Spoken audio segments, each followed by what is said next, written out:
inaweza tibika. Kwa sababu Mungu zile viumbo amekupatia mbili, unaweza fanya na kimoja. Na ni nadra sana upate kwamba mtu amekuwa na saratani ya figo na imeshika figo zote mbili. Na hata kama imeshika figo zote mbili na imegundulika mapema, figo zote mbili zinaweza tolewa na uweze kupokea ile kidney transplant ambayo ni moja tu na inaweza kusaidia katika maisha yako. So ni kuelimisha jamii, elimu ni muhimu, kuelimisha jamii, kugundulika kwamba hii ugonjwa si kwa sababu ya mtu kupenda, si kupenda kwake. Na sana sana what we call family social support. Wale watu ambao wako kwa familia waweze kusaidia huyu mtu kwa sababu sio kupenda kwake.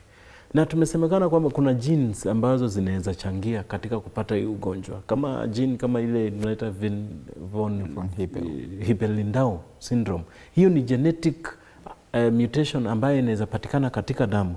Ujue kwamba kama uko na ndugu yako amepata kansa ya kidney, wewe uko katika hali hatari pia ya kupata ugonjwa. Kwa sababu si kupenda kwake. So ni kuelimisha tu jamii, kufanya hamasisho kama hii yenye tunafanya katika televisheni, kuenda katika communities na kueleza kwamba ukiona mwenzako, mtu ambaye anakuambia akienda kwa kukojoa haja ndogo anatoa damu, ni kumweleza kwamba hii inaweza kuwa ni ugonjwa wa kidney, atembelee kituo cha afya na aweze kupimwa. Kwa sababu huu ugonjwa ukipatikana mapema, matibabu yako na unaweza ponyeshwa kabisa. Mimi nimefanya na watoto ambao wamepatikana na Wilms tumor ama hiyo tunaita nephroblastoma. Wakiwa watoto wachanga, mtoto wa miaka 3, mtoto wa miaka 4 amepatikana na hii ugonjwa. Wametibiwa katika hali ya upasuaji na wakaweza kupona kabisa katika ugonjwa huu. Sasa matibabu yapo, ni kuelimisha jamii, kusaidiana. Siku hizi kumekuwa na hizi zinaitwa county governments. Juzi tulikuwa tunaongelea ugonjwa wa sickle cell anemia.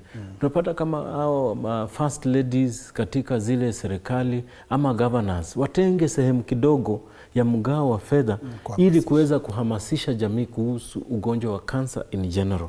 Kwa sababu hawa wagonjwa wanapitia mambo mengi sana.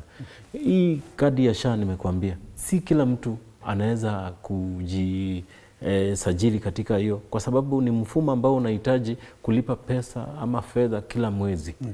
Tukakuwa tuna mtu juzi hapa Kiambu, kulikuwa na ile inaitwa Wamatangi SHA Foundation ambao anasaidia watu wenye hawajiwezi katika jamii, hasa wazee, kuweza kulipia hiyo tu inaweza saidia kwa wale watu ambao hawajiwezi, kwa sababu hizi vipimo kwenyewe na matibabu yako na gharama mno. Kama unaweza lipia your grandfather, your grandmother ama mtu yote katika jamii ambaye hajiwezi, uweze kumuingiza katika hiyo mfumo wa form of insurance, hiyo itaenda hatua kubwa sana katika kusaidia hawa watu katika jamii kuweza kukimu haya matibabu. Naam, shukran sana kwa hilo. Daktari Mulatia, tumezungumzia baadhi ya drugs ambazo huenda